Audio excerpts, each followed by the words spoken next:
The space just felt really white. People were skinny. It felt like there was only one way to be queer.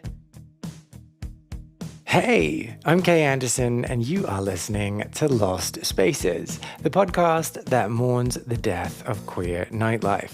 Every episode, I talk to a different person about a venue from their past, the memories that they created there, and the people that they used to know.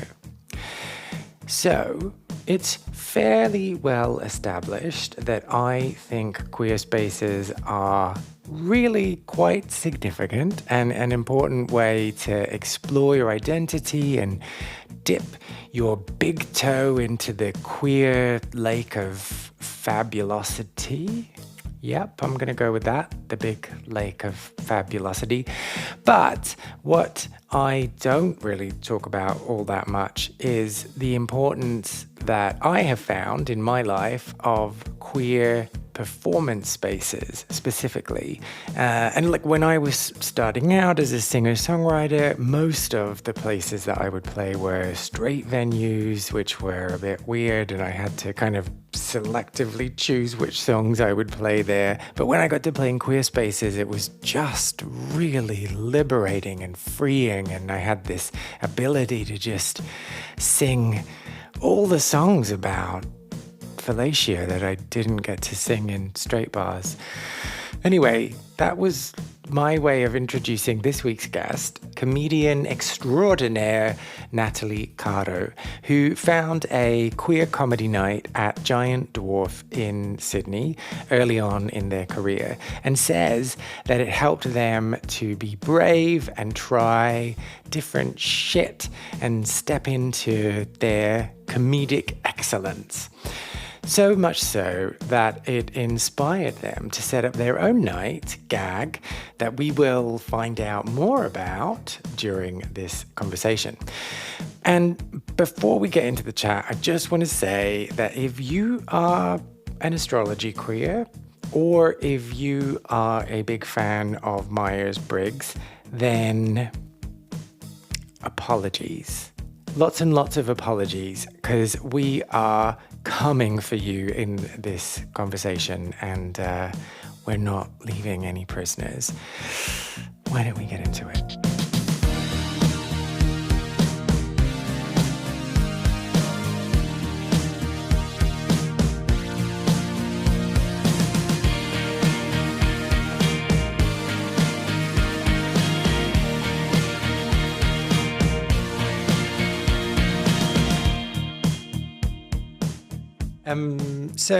Okay, to put you right on the spot, let's start off with, what is the difference between performing to a queer audience and performing to a non-queer audience?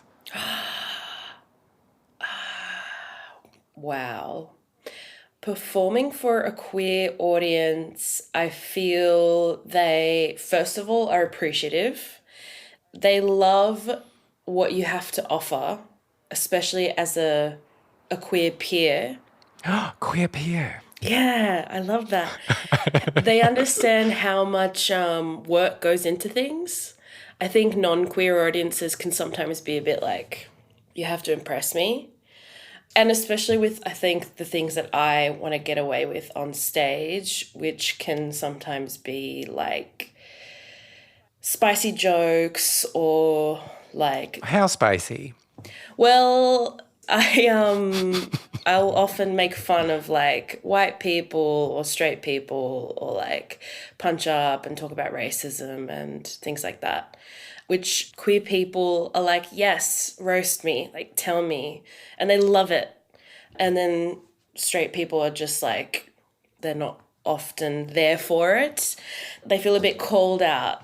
But it's just us queers here right now. So you can tell me your roastingest, that's not a word, your most horrible joke about straight people. Oh my God. I'll put you on the spot, I'm sorry. Yeah, you've put me on the spot. I think mostly they're all about white people. And then there's jokes about the queer experience. Okay, well, can I ask the same question, but about white people? I mean, I have to say I'm white. I have to disclose that. Oh no, which one's my favorite? Oh, so one of my favorite jokes, you can decide which demographic it's about. But I say, I've been through a breakup recently, about 4 years ago, and I see them everywhere. Every time I see a blonde girl with a messy bun, I still think it's my ex-boyfriend. It kills on stage. But so that is about a white street person conjoined. You're just lucky that I am not rocking a man bun right now. I just have to say. Do you like it? You don't know what's under this hat. No, that's so true. I don't. It could be a bob. Could be, could be. Anyway, okay, so let's move on from that. So, what drew you to comedy in the first place? Like, why were you interested? It's interesting because I was thinking about this the other day in the shower. And yeah. And so small contextual backstory. It's so long, but I'm going to shorten it. Growing up, I was very, very, very shy. And I had bad friends, and I now know I'm autistic. So I would very much keep to myself. And I remember specifically like thinking of jokes or funny things to say, but I'd keep them to myself because I was like, oh, this is not going to land and people don't understand me, etc. And at school, I would do drama because I always wanted to be like an actor, performer. But I would do like classic theatre, like Greek theatre, and do like straight acting. And I always thought that that was going to be kind of what I did.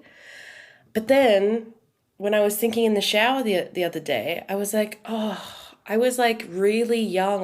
Might have been like 8 or something. And I had a list of like all these comedians that I loved and like looked up to. And there was like Whoopi Goldberg. I know it was so like Whoopi Goldberg, like Jim Carrey and stuff like that, you know, the greats. So I always had such a fondness for comedy, but I think I was so repressed and didn't feel like I could express myself that it's something that I just completely shut away. And then it was after high school and 4 years after that that I finally was like, I need to perform. And so I joined a university sketch review, which, you know, we get together and we do a bunch of sketches in a one show. And it was for people of color, like it was an identity society. And I said, we were doing like this brainstorming session on the first day. And I told this story about how my white friend took me to get a Brazilian. And she was like, oh, don't worry, it'll take 10 minutes. And then I was like actually in there for like an hour. And everyone was like laughing. They were like, you're so funny. And I was like, really? Like I just said something factual that happened to me. And then I realized I'm funny. And I had just never had the people around me to kind of echo my experiences, to relate to me, or to even want to hear what I had to say. And then from there, I was like, oh, I love comedy. I just think it's a great way of reaching people. And usually the stuff that I want to say is intended to make people think. And I think comedy is the best way to do that because it disarms people. But essentially what you're saying is that if you'd never had a Brazilian, you might never have followed your destiny.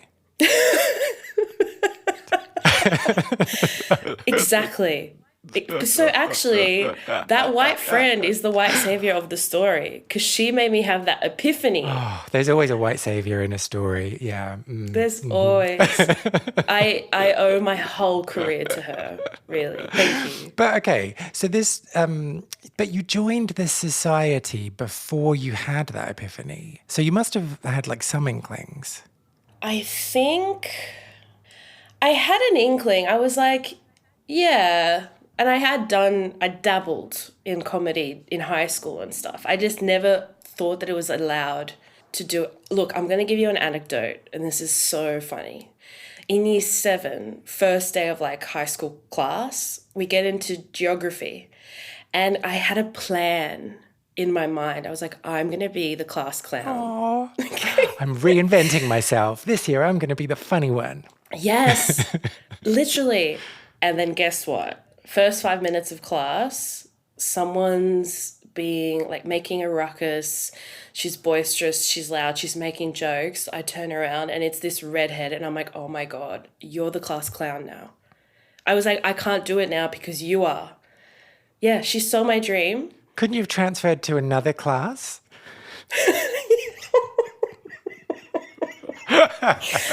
Excuse me, miss. I had big plans in this class and now I can't do them. Please switch me. No, I dwindled. I think that's what I tend to do is I just dwindle. And I think now I know that it has a lot to do with my autism. But yeah, I think it's really interesting because I think the whole time it was just a matter of permission. I was like, am I allowed to do this? So picking up on this word dwindle, do you mean like you kind of just regress into yourself? You just Yes. turn down the knob? Yeah. Regress, shut down, turn down the knob. I'm kind of like, if you don't want to hear from me, then I'm just not going to give you yeah. anything, sort of thing. Maybe it's a bit spiteful. No. But I totally relate to that. Like, none of these people are jiving with me. I don't know why I said the word jive, sorry. But none of these people are jiving with me. I need to just be invisible. Yes, absolutely. Definitely a form of invisibility. Also echoed from, I think, my friends at the time that I already felt invisible. For example, like we would go out to watch a movie and then they'd be like, oh my God, Nat, we watched this movie. It was so good. And I was like, I was there. No. Yeah, and it happened all the time. How big was the friend group? Oh my God. It was like 8 people. It's like, come on, you can't miss me. And I think that's why this geography class was like a clean slate. And that's a big thing for me. Is like if I can uproot and kind of be authentic in like a certain space, I kind of need that refresh. But it all goes a bit awry, doesn't it? If your old world suddenly collides with your new world, and then you're like, oh, yeah, I'm paralyzed. I don't know what to do. Definitely. And I think that's why to this day, I don't want to talk to those people because I'm worried that I'll suddenly be like this like 13-year-old scared little girl who like couldn't express themselves. What? So you're just not going to go to your high school reunion? I mean, that's a terrible idea. Why would you go? Yeah, why would you? I didn't. We had it in the last, I think it was like in the last 3 years. It was the 10-year reunion. When was it? 3 years ago or something. And I just didn't go. I did not go. Were you tempted? No, not at all. No, I wouldn't be either. Yeah. Especially because like most of my high school career, I was cognizant of being queer. And I even came out to people when I was 15. So when I was in year 9. And I didn't have the best experience kind of after that. And then I spoke to other queer people in high school and they're like, no, I'm not going at all. And I was like, let's not go. You could have been like the queer brigade and you could have just like taken up lots of space. Like, and we enter in slow motion. Yeah. Yeah. Well, anyway, 20 years, that's when you can do that. At the 20-year reunion. Yeah, exactly. I'll be rich by then. Yeah. So then I'll go. Totally. So can we talk about that then, the coming out experience? We can. What happened? So I had always known that I was queer, and I had a lifelong friend who came out to me as gay. So I was like, oh, maybe it's okay to tell some people. Like, I just felt a bit emboldened to do it. And then we were at Carol's in Coogee. Coogee's one of our Sydney beaches. And they were doing Christmas carols for the families at like 9 p.m. or whatever. And I was so succumbed to like the atmosphere and I don't know, like the lights and the jolliness. maybe it was really camp as well. And I just felt like I had to tell people that night for some reason. So we were having like drinks at a friend's house, and I was like, guys, I have something to tell you. And it was like this massive, like, dramatic moment, like a big confession. And then one of my closest friends, who I'd known like most of my life, was like, are you lesbian? And I was like, no. And then they were like, are you bisexual? And I was like, I think I am. And then we all cried, and like I was hugging everyone, and it felt like such a weight off my shoulders, and it was really lovely in the moment. But then after that, we literally like never spoke about it ever again. And I found out a few years later that there was a group chat or a Facebook event. Yes, that was dedicated to bullying me and someone else. And they had made comments that I was too affectionate towards them, and it made them feel weird. Oh. And get this, the cover photo was from when I had them over at my uncle's house in Byron Bay, and they covered my face with Ryan Gosling's face. What? But sorry, I'm not trying to make It's light ridiculous. of it, but why? What? Because I had a big crush on Ryan Gosling. Like, I loved him. So they were just like, let's erase Natalie. But anyway, I know. It's funny that seems to hurt me more than the actual comment about me being affectionate.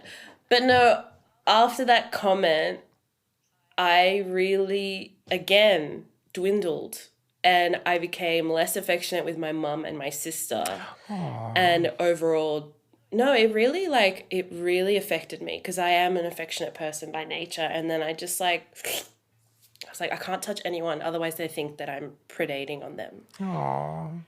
Speaking of, this has just reminded me of something. We're going to have a little quick segue, and then we're going to come back onto talking about you. So sorry, I'm making it about me very quickly. But when I first moved to London, I was right, I'm going to be an affectionate person from now on. I'm going to make this work. And so I would be like the person that would like hug people hello, and like, you know, be like, oh yeah, and be like chummy. And it was so unnatural and so weird.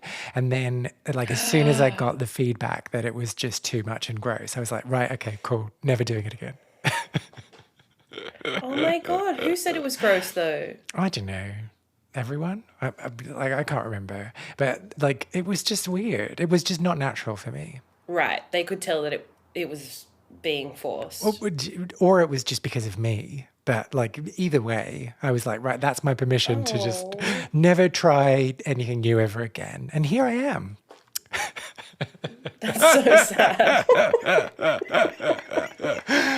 Anyway, so you said that your friend came out to you before you came out, and you also said that there was another person that was being bullied through this Facebook group. Are they the same person?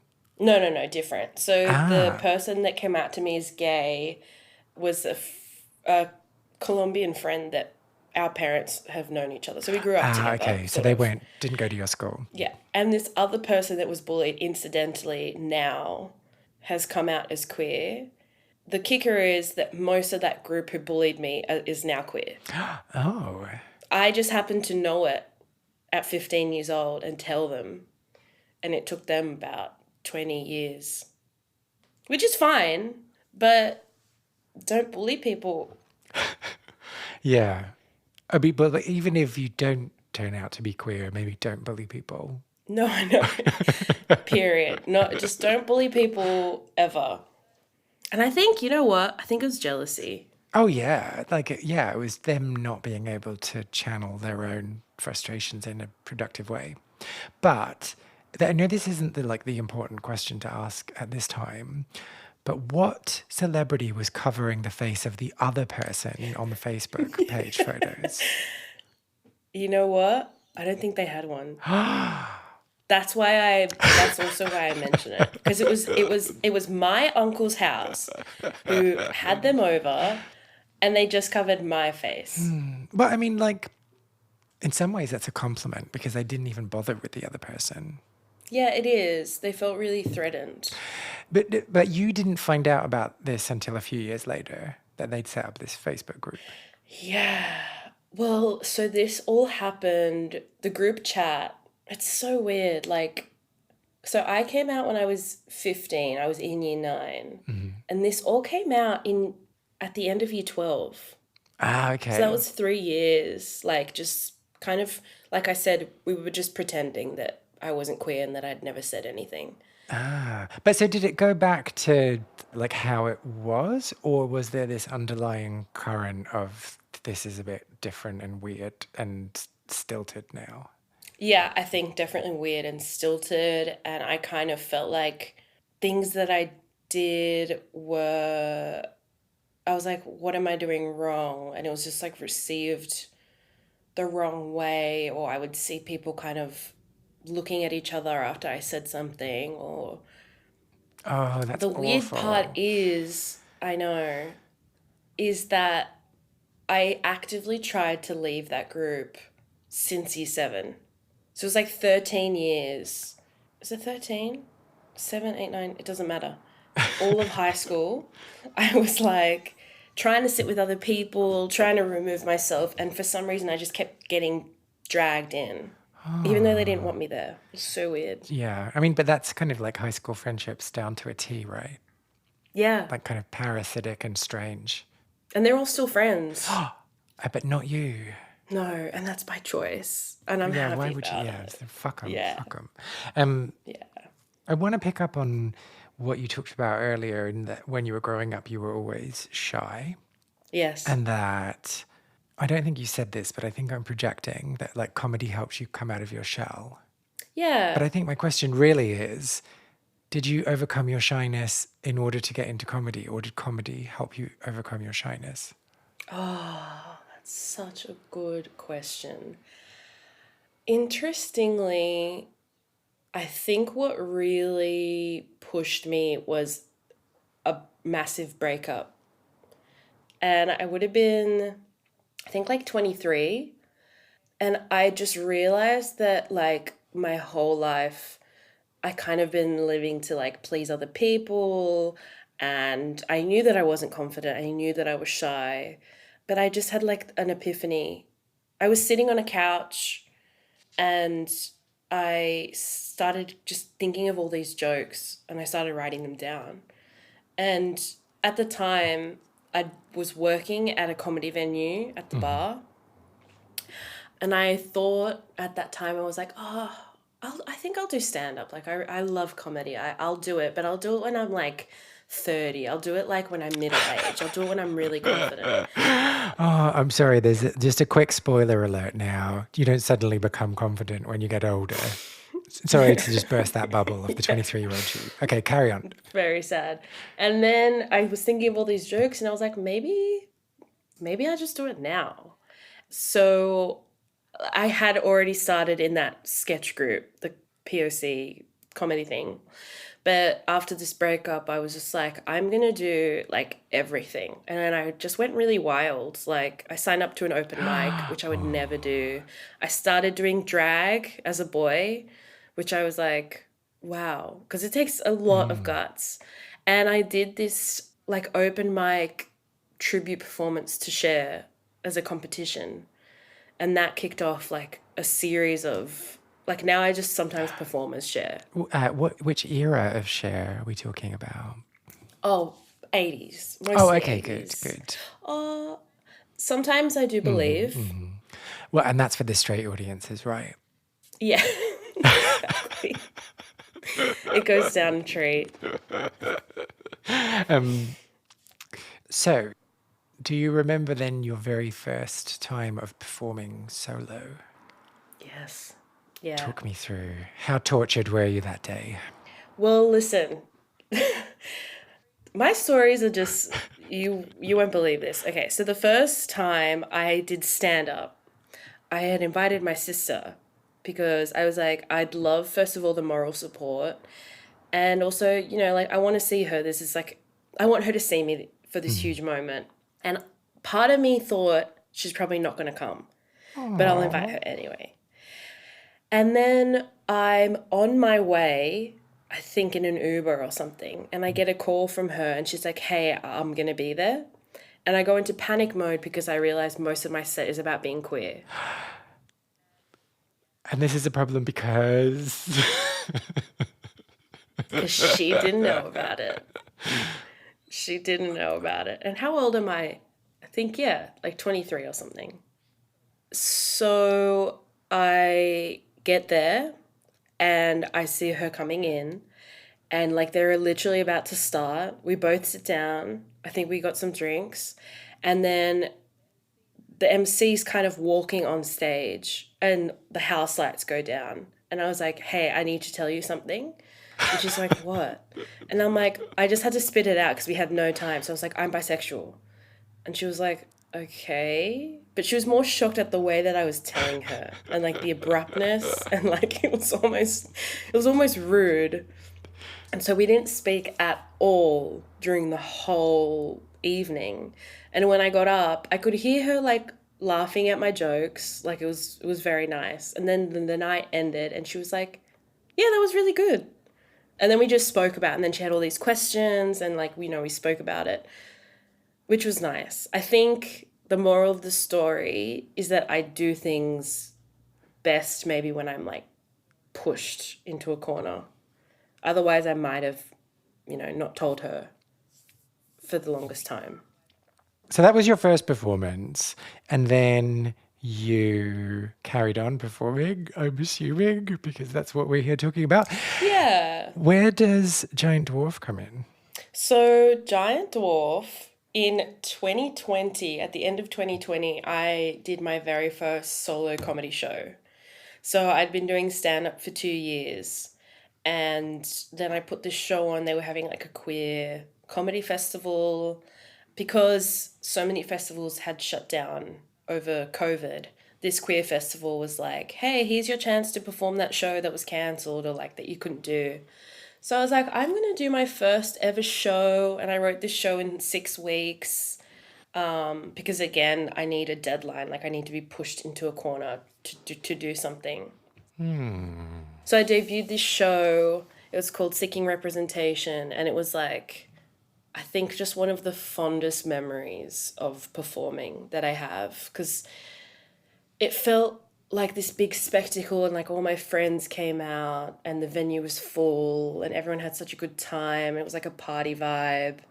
And the show was received so well and everyone was talking about it. And I was like, wow, this was a success. Maybe I could have a go in like mainstream comedy. Maybe they will like me, sort of thing. Of course, that didn't happen too easily, but at least I knew who like my audience were. So it felt really special to me. And to have that venue kind of backing me. And then they let me come back and I did an encore performance the next year. And what was special about that space, that venue? The programmers were queer, and so they programmed a lot of queer stuff. Like there was queer comedy, there was drag nights. We did a queer drag musical there. They were really supportive of my show. They obviously did that queer festival. So I think it was all to do with who was managing the venue. And they made a very intentional decision to make it more queer, which I think, again, really paid off for people like me and other queer community who are into comedy but don't always feel like it's accessible. A lot of that has to do with the content that we expect to see on a night. Because, like I said, straight comedy can tend to be punching down. And for me, a lot of my comedy, and because I like dabble in drag and I dabble in cabaret and stand-up, I try to like converge all these communities, bring them together and show them that comedy doesn't just have to be, I don't know, that white archetype straight guy. Other people can enjoy it too. So that's also why like this venue was really special to me. And when did it close? What happened? Yeah, it closed. It was like 2021. And that was because of COVID. Like they just didn't survive the COVID period. they couldn't keep running the space. And it was sad because it did help a lot of communities, like the drag community and other queer communities. Like it just gave them their start. So, what does the loss of that space mean for the queer comedy scene in Sydney? I think people kind of branched out and looked to other venues to continue their night, and they'd already built up success from Giant Dwarf. And I had become involved with a comedy night that was programmed before a quick club night that was started by Salem Barrett Brown and Jacinta Gregory, and they would do stand-up and like some mixed alternative performances as well, and then people would stick around and just like club all night. And I was brought on to help them kind of event produce and sometimes host. And then that organically turned into Salem and I putting on our own version of that. And when that venue shut down because of COVID, we tried another venue that was short-lived. And then eventually we started GAG. So GAG is like a queer comedy cabaret. And it was just a space for like queer comedians to just try anything. So we had stand-up, we had drag, musical comedy, like freak show, circus performers, burlesque. Pretty much anything that's funny was like allowed to have a go. And over the years, it's kind of become my own personal project and baby. And I've done a Magic Mike show with all drag kings that was a huge success. And it's just a special place to have because I don't think, especially with comedy, that queer people are often included. We expect to see kind of the same straight jokes, often laden with misogyny, racism, transphobia, and a lot of punching down. Comedy itself can be very exclusionary and maybe a bit pretentious because often people think that it's just stand-up when there are so many other valuable art forms that are actually comedy-based. But you're not saying that only heterosexual people can be pretentious. No, not at all. No, and that's true as well, is that not all queer spaces are safe. Like, not all queer spaces are inclusive. Certainly that wasn't the experience for me. They're not all racially inclusive. I've been invalidated so many times for my sexuality in queer spaces, and GAG was an opportunity to just be like, this is who I am, this is what I want to perform. This is my party, and if you don't like it, you can fuck off. Yeah, exactly. And it was for people like me who kind of didn't feel that included in other spaces or that safe, or even people who struggle with like club life and like nightlife and like using drugs and stuff, which is fine, but this was just like more of a chill space away from pretentious queers. Oh, those pretentious queers. I don't know if you can get away from them. No, that's true. They're always there. They're always popping up somewhere, adding a filter to their Instagram photos. So I'm really interested in this, and you're talking about spaces not being inclusive, but also the fact that so much of queer socializing is formed around nightclubbing, which is a very specific kind of getting together and is difficult for lots of people who feel like they either have to conform or they just have to have no queer friends. Yeah. Are you able to talk about your experiences in queer clubbing in Sydney? Yeah. I feel like I gave it a really good go. And my friends would go out. Again, these were the ones that bullied me for being queer and then decided one day that they were queer. And they would always go to Birdcage. That was the place to be. And like, whilst I could enjoy the music and often be sober on nights out, I just didn't feel like the people there were my people. I often felt like I was clubbing wrong, like in a wrong way, because I would see them all maybe hooking up with other people. And I was like, well, what's wrong with me? And then I was like, well, I'm also shy. Maybe I don't want this person to kiss me. And then they would all go out to smoke, and I'm asthmatic. So I was like, I don't want to do this either. And it just didn't feel comfy. Like there wasn't that comfort. I could have a good time dancing, but I was also like, I might also just want to be in bed, sort of thing. But I mean, when are you not thinking that, though? Let's be honest. exactly.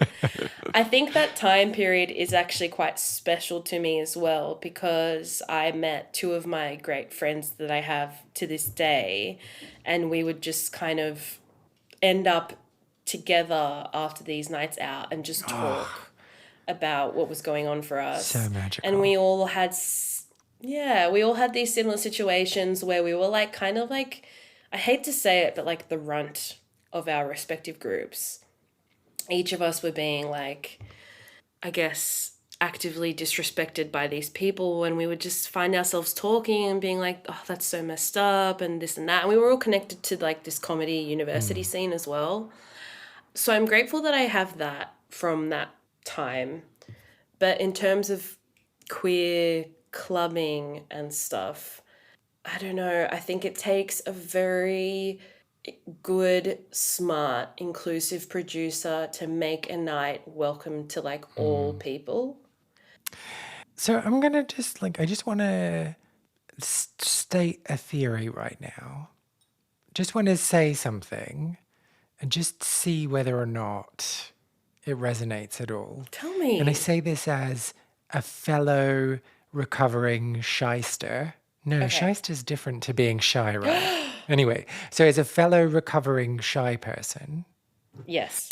this statement about going out queer clubbing and being like, these are not my people, that resonates with me. That's, my experience in that I felt like I was throwing myself into the scene and really trying, but not connecting with people and not being able to make friends easily. But is that because we both of us, I'm saying we're holding bits of ourselves back? Interesting. I think yes, but maybe only as a product of knowing that that wasn't our space. Yeah. Because I know for a fact that I can be really like giving and open.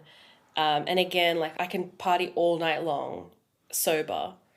So I don't think it was me. I think it was the environment didn't allow me to really flourish or to really have the best time.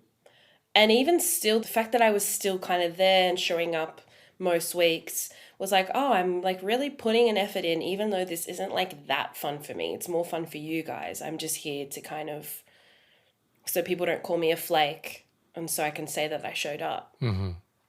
Yeah, I think if it was more inclusive, and whatever the reasons might be different for you and for me, then we wouldn't have been holding back.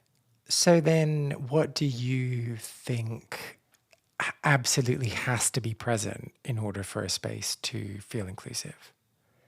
Yeah, and I think it's going to be different for many people based on what their needs are. But for example, for me, the space just felt really white. People were skinny.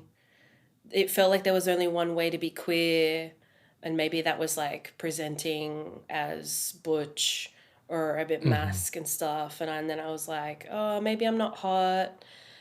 It felt just a bit cliquey, and I think successful nights cater to everyone, and it comes from like the top, and it's included in the programming, in the performers. I think it says something. If a night draws only to specific people, then you've got to question like why. Why are we only getting like white people through the door, sort of thing? So then how do you make sure, like what are the things that you're intentionally putting in place with gag in order to make sure that that's inclusive? Yeah, I think just in general, like I try to use inclusive language. I try to I don't address people by what gender I assume they are. I use Auslan interpreting. For me, it's like I make it a very intentional choice to make the night a safe space through language, through programming, through accessibility, through my demeanor as a host, which is like very friendly and warm. And I think not only the performers appreciate it, but the audience appreciates it as well. Because I think sometimes maybe people get caught up in like an act, or like sometimes drag nights can be still a bit like mean spirited sometimes. And not everyone is kind of making those efforts to be accessible. Yeah, or even still, they can be still so binary and, be like, you, sir, you there. Or even like ladies and gentlemen and stuff like that. I just wanted to be inclusive for most people. And there's something that's very undefinable, intangible, and that is vibes. Yes, exactly. How do you get the vibes? How do you do it? That's also why I'm like struggling to answer the questions, because whilst I know that like I work really hard and make these actual tangible things put in place, but I think the vibes come from the energy that's being portrayed on stage. And I think the vibes are set up by the host. The host sets the whole tone of the night. But is that not putting too much pressure on yourself? Maybe it is. And I tend to do that. And maybe that's why gag is successful. But I really think that someone's hosting style says so much about what the night is. Because sometimes hosts get really shouty and you're like, okay, like, is that what the whole night is going to be? Or sometimes hosts make fun of maybe their co-hosts or their acts as part of comedy, but again, it can just read as mean. Yeah, I think it's like actively making sure that people know that they're a part of the joke, like you're bringing them along with you. They are not the butt of the joke. And also it's like they're a paying audience. Like you should treat them respectfully, because if they weren't there, then you wouldn't really have a show. Does that address the vibes? Maybe the music as well? Yeah, I mean, I just think that the vibes thing is just a bit of a mystery to me. Yes, I appreciate the point you're making about the host and the MC and the organizers setting the tone and like making sure that that's adhered to through the night. But sometimes you just get like a rotten audience. Like sometimes you just get people that are showing up that are just like horrible people. You're so and like there are lots of right. horrible people out there, and sometimes they're just there. And how do you counteract that? Like there's some spaces that I've been in where the horrible people don't ruin the evening, and then there are some spaces that I've been in where the horrible people like take over. And I don't think it's a matter of like the number of people there, the size of the venue. I think it's like something about the vibes. And I really hate the fact I've used the word vibes so often. It's rotten at the core. Maybe for whatever reason, people have come drunk from something else. Maybe it's like a full moon that night. Oh, please Maybe, don't. Something. We had a show once for gag during a red moon. And at intermission, I was like, everyone go outside and look at the moon and come back and tell me how it is. And like, did that alter the vibes? Is that what you're saying? or you just like, you ask them to look at the moon. Yeah. I mean, people were going out to smoke anyway, but But I what does think a they had red an moon enjoyable mean? Is experience. it supposed to mean something? I don't even know why I'm asking this. Oh, you mean like to our bodies? Yeah, to our rhythmical cycles. I don't know. I'm a very bad astrological queer. I don't know much. I'm a Capricorn. That's pretty much all I know. I used to kind of like humor it a little bit, but now I'm just like, do not tell me your star sign as a way of explaining your behavior. You're just shit person. That is so true. I did try. I tried to understand. I asked my mum for years, like, what time was I born? Because that's really important yes, to queers. yeah. And I found out. And I didn't do any further digging upon my. What I did do is I went to see a psychiatrist and I got diagnosed. That's what I did. I think that's far more valuable. Yes, your chart here says that you're Cancer over Capricorn rising. Well, that means that, Yeah, literally. I don't know what my moon is, what my sun is. I don't know. So just whilst we're moaning about this, people who do Myers-Briggs and then are like, well, I can't help it. I'm an INTJ. Like, oh, what do you expect? I just fucking just shut up. You know what I always think about Myers-Briggs? And I always think about the fact that, yeah, sure, maybe I did Myers-Briggs when I was like 18, but I didn't retain 4 letters. Like the fact that adults to this day are like, I'm an INTJP. How do you remember that? Did you write it down somewhere? Have you got it tattooed on your inner thigh? Exactly. It doesn't mean much. And then people will have it in their like dating bio. Oh yeah. Oof. I mean, I think it's like, it is helpful. Like, I think it's helpful for you as a self-reflective tool, but I don't think it's helpful as a way of explaining your behavior. Like, you can adapt. I don't think you have to advertise it. Yeah. You can use it to think about how you might want to adapt in different situations, but don't use it as a crutch. Okay, sorry. I agree, or like an identifier. Yeah, like we cannot be boiled down to 4 letters. We're complex, messy human beings. Like, I think people take it as seriously as age or height. Wait. They'll be like, I'm 32, I'm an INTJ, and I'm 6'5". Okay, so we've gone off on a tangent talking about vibes. Yes, vibes. Maybe it's inexplicable. So, I know it wasn't very long ago, but if you think back on the Natali that went to Giant Dwarf and was launching her first show. Yeah. If you could give her a piece of advice. Wow. What would you say? Yeah. I know what I would say. I'd say keep on this momentum. Keep going. But then you know what? As I said that, I just realized that I did do that, but then disability got in the way. So after that show, I had all this momentum and I was like gigging all the time. I might have had like 2 weeks off in 2021 or something. And then I just got massive burnout.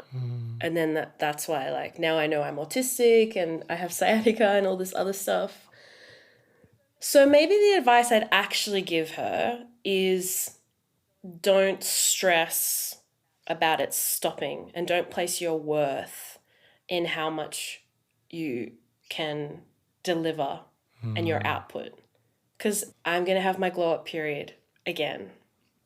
I may have not been doing that much stuff this year, but it'll start up again. We're only in January.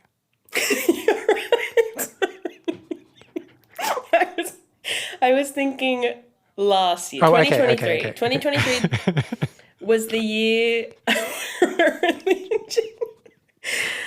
In 2023, I just focused on my health, which, you know, is a success in itself because I think sometimes people don't take that time to look at what's going on and to actively get better. And did you have lots of unpicking to do in terms of what you were talking about, like your worth being measured by your output?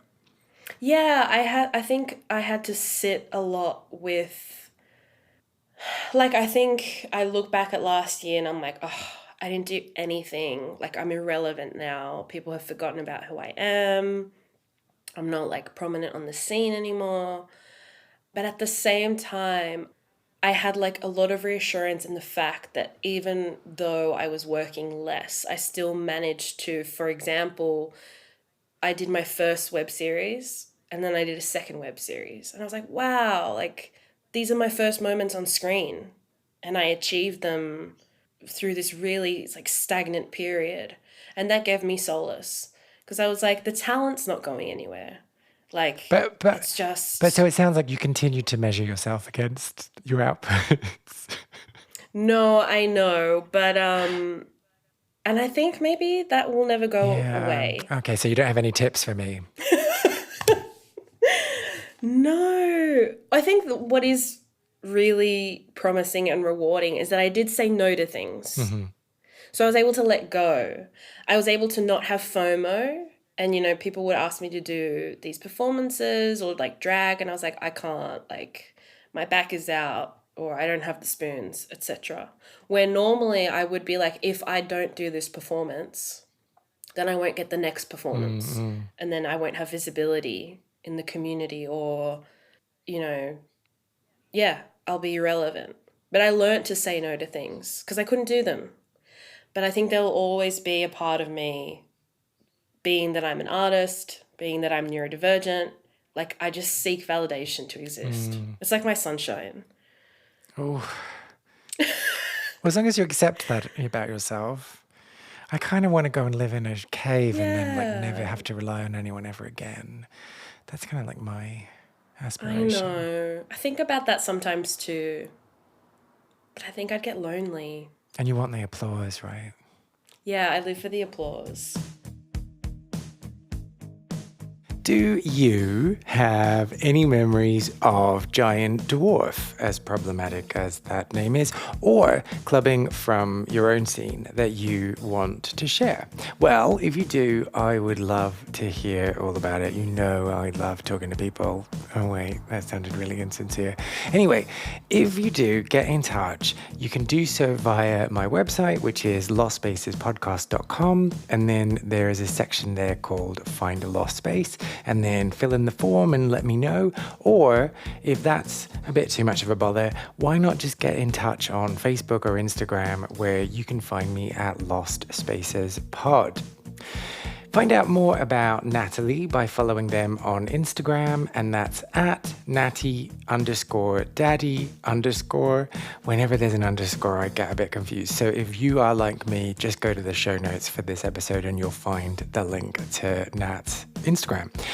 If you enjoyed this episode, I would really appreciate if you took the time to subscribe, leave a review on your podcast platform of choice, or just tell other people who you think might get a little kick out of it, or several kicks out of it. Who's going to stop at one?